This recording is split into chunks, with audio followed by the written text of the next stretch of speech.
RQK, Chapter 4, Decisive. Princess Luna rolled over in bed and leered at a pile of seats, her seats, all to the side.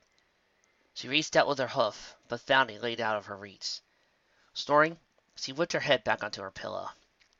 The same few thoughts played through her mind again and again. They refused to leave. They were resolved just as strong as they had been some time before. Had it been an hour? 3? She wasn't sure. Luna rolled over to look at the clock on the wall, only to find it had fallen face first onto the floor. She frowned. Oh, of course! That's my fault! The door to Luna's room opened softly. A large white alicorn slided in, still adorned with her usual golden regalia. Luna, Celestia greeted. Pretending to be asleep would have proven useless. Luna decided. Greetings, sister, she said at length. How are you? I'm fine, sister dear, Luna replied, waving dismissively. I am just fine. Are you sure? Of course I am sure. Celestia smiled demurely. You forgot to lower the moon tonight. Was it that late already? She twisted her head toward the window, and scowled deepened on seeing that, indeed, the sky outside was dark. Is something the matter? Celestia asked. I am caught. I should have known that she would have seen right through me, she thought. Luna rolled over on the bed and attempted to stand. Sister, I am so unsure, conflicted. Celestia remained in the doorway. I do not know what ails me this night, the younger continued, and I feel I cannot speak of it either. Sucking in a breath, Celestia entered the room and pushed the door closed beside her, making sure it had clicked in place. Luna, you could talk to me. What's on your mind? Luna's only reaction was to trot over the window. However, rather than look down at the city outside, she stared at her own slightly distorted reflection. Are you still upset? Celestia offered. Luna snorted. Thou noticed I'm not the only one upset. Celestia didn't respond. Sister, Luna continued, I am well aware that thou hast been skipping on some of thy royal duties. We both have. Celestia replied quietly as she walked over. You can talk to me. I can see that this is eating you. She saved me from the nightmare, sister, Luna said. She is the reason why I am here tonight. You have said yourself that we are now together because of her. She brought me back! She stomped her hose against the floor, causing the very room to tumble. And then she goes and does this! She thundered. I didn't even know about it. She was here 5 days and we didn't even know about it! Luna gnashed her teeth together. Sister, I did not even think to check and see how she was doing. This is most distressing. Luna turned her gaze toward the floor. She took in some deep breaths to compose herself. You were right at the ceremony. Twilight Sparkle has done wondrous things for Equestria and saved our hides many times over. Her voice fell down to a very subdued tone, as she grabbed her leg with shame. I could not do the same when she needed me. I have failed in my duty to her. I have not repaid my debt. Now, I will never get the chance. Celestia did something that would not have happened in front of anybody else. She sniffled. She walked up to her sister, and, just as purposely as she had entered the room, wrapped her forelegs around her. Luna's only reaction was to reciprocate. They held each other for the longest time. Neither moved and neither spoke. Neither dared to break the sanctity of the moment. Sister, the blue unicorn croaked. Celestia felt something wet hit her backside. Yes, Luna? Why must these things happen? Celestia frowned and responded by holding her sister even tighter. I don't know, Luna. I just don't know. Applejack steadied herself against the wall. Her face felt like it was going to fall off, but she resisted. Piggy and Diane Pie, meanwhile, sat in the corner, lost in a well of screams. The former party pony had grown a shade darker, and her once poofy hair fallen straight and listless. Together with Fluttershy, who had locked in a brace with her, produced cries that overtook the entire floor.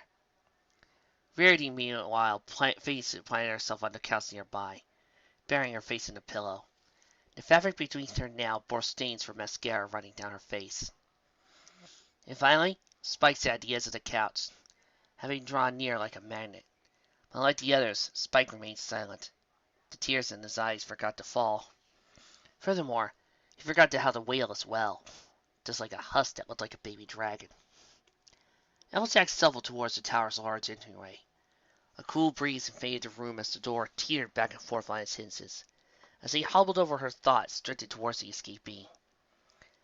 On its own volition, Pygmalia's body started doing things on its own. First, her ears swept backwards, then her knee twitched. To top it all off, the pink pony's eyes fluttered. Applejack turned her head to the sky. BOOM! The castle quaked and rocked. Applejack had to place a wayward hoof on the board frame to balance herself. Applejack looked on a large, multicolored disc that appeared in the sky outside, accompanied by a light and melting sounding reverberation. That was Rainbow Dash, somewhere above the city, and Applejack could just imagine the scream over the report. Twilight Sparkle wanted to end her own life. Had ended her own life. Had. There was one thing Twilight had been right about. Applejack knew so. She would have died right alongside her best friend, gladly. BOOM! Applejack narrowed her eyes towards the sky as another rainbow appeared. And Pygmalia's body had not stopped twitching yet. She had not died along with her best friend. That she had succeeded Twilight without choice. She slammed a hoof against the wall, leaving a small dent. Twilight was dead. Twilight had died. Twilight was going to die. Die, dead, all die. Is, was, will be. BOOM! The rotunda stretched in a direction well beyond Sunset Simmer's reach. She had never once given any thought to the phrase and patterns of architecture, having focused her attention on the phrase and patterns of text instead. But her eyes had earlier fallen on a particular discoloration in the ceiling pattern, and her attention had held been there since. She could hear every detail of report from below. It was almost a given since she had frames with the same identities, and she helped to pick them apart. Same instances, different bodies. Funny how Twilight had once unexpressed access to the two versions of each of her best friends. Even the way they cried was reminiscent of her friends from Canterlot High. She had come to know that over the past few days. The newest familiarity in a series of familiarities she wanted no part of.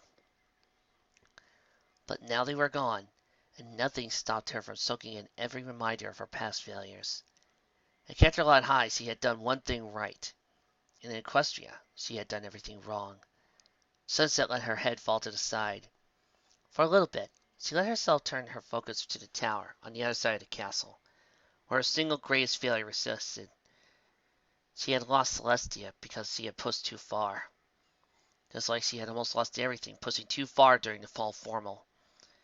Her ears fell back upon the wails from down below, buried her head in her hooves. Good job, Sunset. You've managed to screw up again. Applejack heard something touch down outside the door. She stirred from her slump against the wall. Welcome back, she said, knowing it was but a token gesture.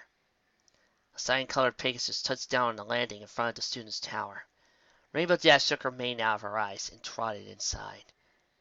She entered to the desponding raising of heads. She leaned towards Lily kissing on the back wall, and glanced into it with a long drawn-out groan.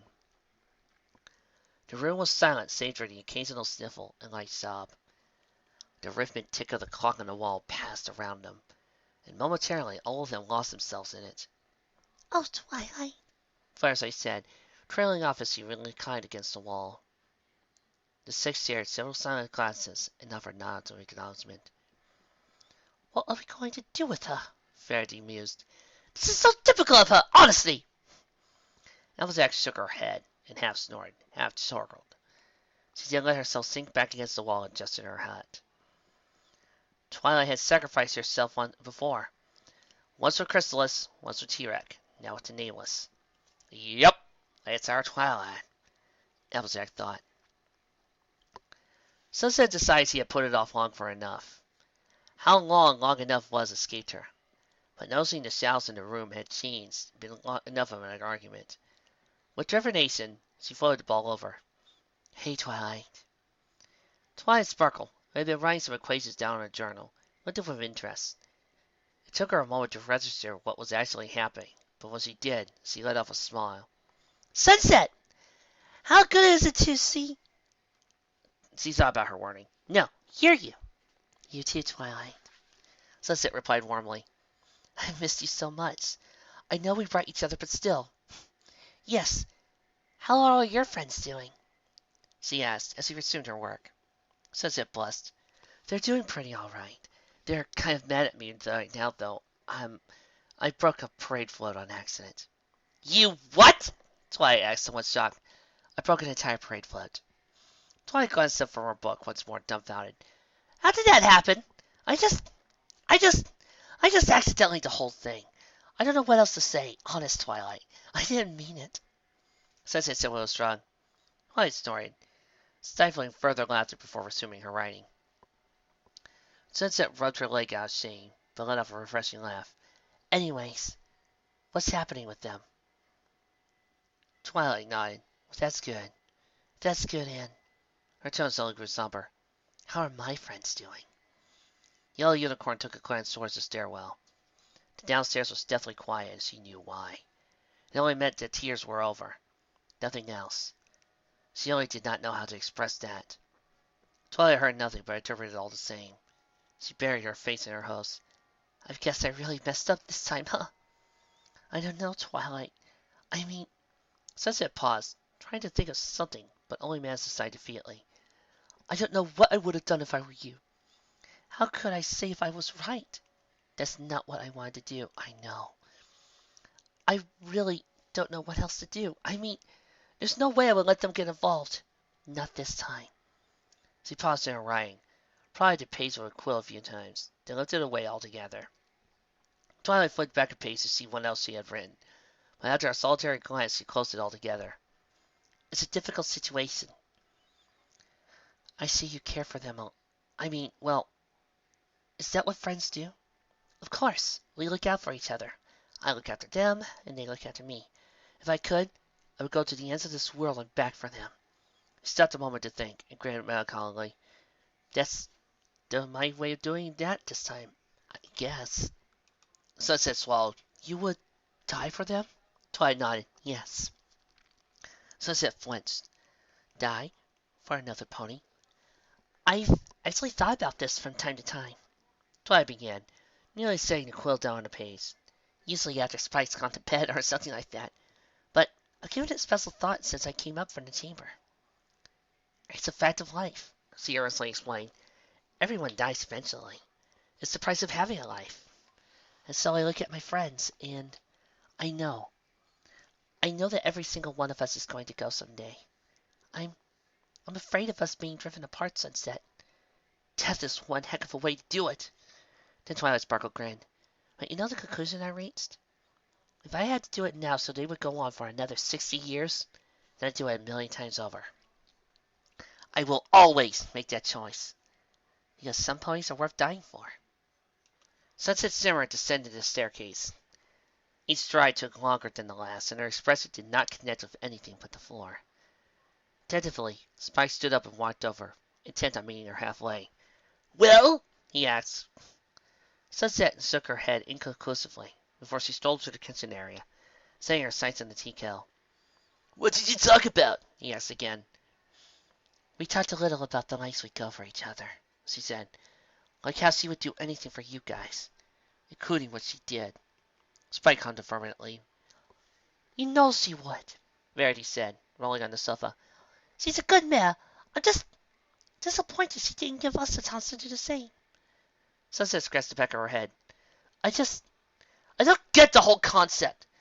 I don't know if I could do what she did, and I definitely don't feel any better knowing she would do it for me. Or against you. Or Equestria. Whatever! I reckon, Applejack said, the one thing we can do right now is to be there for her. I think she could really use her friends. Mm-hmm. They collectively agreed. As he took another sip of her tea, Sunset noticed the broken remains of Applejack's teacup near the door. She wrapped her magical aurora around him and lifted it in the air. I do wonder about this time stuff, though. I mean, I've read stuff on time when I lived here before, but most of it was theory, she explained as he levitated the pieces into the garbage disposal. Oh yeah, Piggy said. That. We had an episode where that happened once. Spike hummed in agreement. Twilight travels through time. To her surprise, Sunset found she had no response prepared for that. She tapped her hoof against the floor as he tried to decipher what he said. Twilight Sparkle traveled through time? She asked incredulously. All six of them nodded. I don't understand it much, Appleside said, scratching her head. I honestly think that Pinkie Pie can tell you about it better than I can. Sunset automatically glanced over in Pinkie direction, even though she didn't mean to. Yeah, this one time, Pinkie said, densing up. Twilight had a real doozy of a thing. It all started when she got a message from future Twilight. She tried Charles in, it looked really bad. So Twilight assumed that there was a disaster. So she spent a whole week figuring out about it, but she ended up causing it too. Like, everything she did to prevent the thing that she was trying to prevent actually caused the thing that she was trying to prevent. Pinkie straightened up. She progressed to her tale, a sign her former energy was returning. And so, eventually Twilight and Spike and myself broke into the Star's World of Beer Wing by politely asking a guard to let us in. Then we found a time spell where Twilight could go back in time, but only for a minute, and only once in her entire lifetime. And then Twilight went back in time and caused the whole thing. It's like she said, Spike concluded. Time is fixed. Is, was, will be. Pinkie let out a smile before she slumped back against the wall. The yellow unicorn crunched down at what had been said, going over each individual sentence as he created a mental picture of exactly what they were talking about. The latter half was the fact that apparently a time spell was in the Starsorrel's straight bearded wing as he had never seen it. The second part was that the time loop, like Twilight had described, was stable. But then the crux of the matter returned to her mind once more. Time travel is possible? Sunset trailed off as she set the teacup coaster on the floor in front of her. Yipperoonie, Pinkie replied, flashing light with the orphan water from her eyes. Maybe that's what you were doing earlier? Time traveling in to have Twilight have a copy of a book, Sunset thought. I time traveled. There was a long and almost palatable pause. Then Sunset rose to her hooves in wide-eyed expression. No, I am going to time travel. Sunset whirled around so fast that her almost empty teacup fell off the coaster. She took care to ride before she turned tail once more and scurried up the stairs, leaving behind several looks of bewilderment. Sunset's first thought was to go to the crystal ball. A quick glance, however, told Twilight had left the room, and it's outside the reach of the ball's sound. With her mental wheels still running at miles a minute, she instead turned her attention to the shelves. Using her magic, she pulled the books down one by one, fueled by what she remembered of her time in the library. But these were not the immediate books she wanted. She tossed them aside with little regard as to where or how they landed or levitated more now of place. Cursory glances at their covers ruled them out as well. Sunset! Applejack yelled, being the first to catch up. What the hey is going on? The others soon showed up beside her, confused looks on their faces. I need to find a book, Sunset said, throwing another book across the room, before she moved over to the ladder and started to ascend. Remember what Twilight said? Is, was, will be. If time is really fixed like Twilight says, then at some point here, I'm going to time travel. What's that got to do with anything? Applejack thundered. It means, her eyes stopped on a candidate, before ultimately rejecting it. We're not out of the woods. Wah! At that point, Sunset stopped. Taking a deep breath, she stepped off the ladder. See, it's like this. I know magic. A lot of magic, in fact. It's possible I know more magic than Twilight. I even know quite a bit of dark magic, believe me. But time travel magic is not one of them. So, what reason would I have not only to learn it, but then use it for whatever it was I was doing here? There's a contradiction in here. 5 of them let out a flurry of sharp gasps and exclamations. Meanwhile, Pinkie's hair shot upwards, and dangled itself into a puffy mess once more. Oh my gosh, you're totally right! Pinkie Pie exclaimed, jumping up and down. It'd be a time paradox if you don't time travel! So, now, Sunset said, as he glanced over to cover another candidate. We should think back. What was I doing exactly? Pinkie said, almost faster than he could register. You came in carrying a book, and you wanted Twilight to copy what was in it. Maybe that's not an agreement. That's what I saw, too. Then that's it. I'm going to time travel, and that book is the reason why. Okay, Rarity cut in. but what book would Twilight need? Well, in the library. She motioned to the entire room of her host. There are plenty of books for her to choose from, and I doubt the stock had changed between then and now. Sunset raised a hope to her chin and thought, that's a good question. We have no idea where the book came from.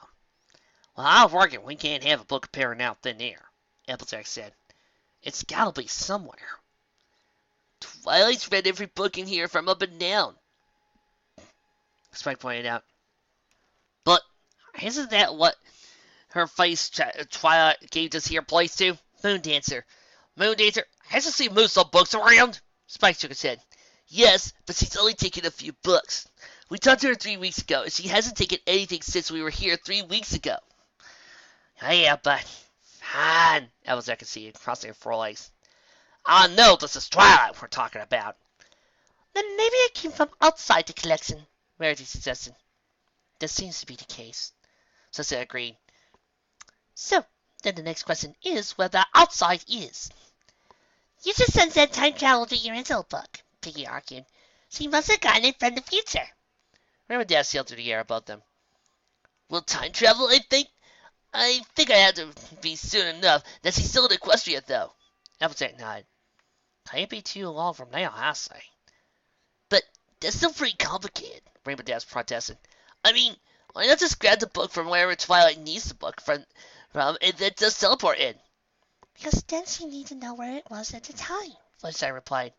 But, okay. But can't Sunset look up library records to see which books go where?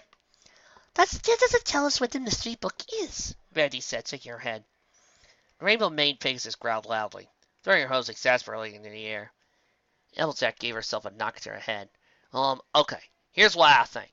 Maybe it's something that didn't exist back then, but might in a few days. I think I might know just the thing, Fluttershy piped up.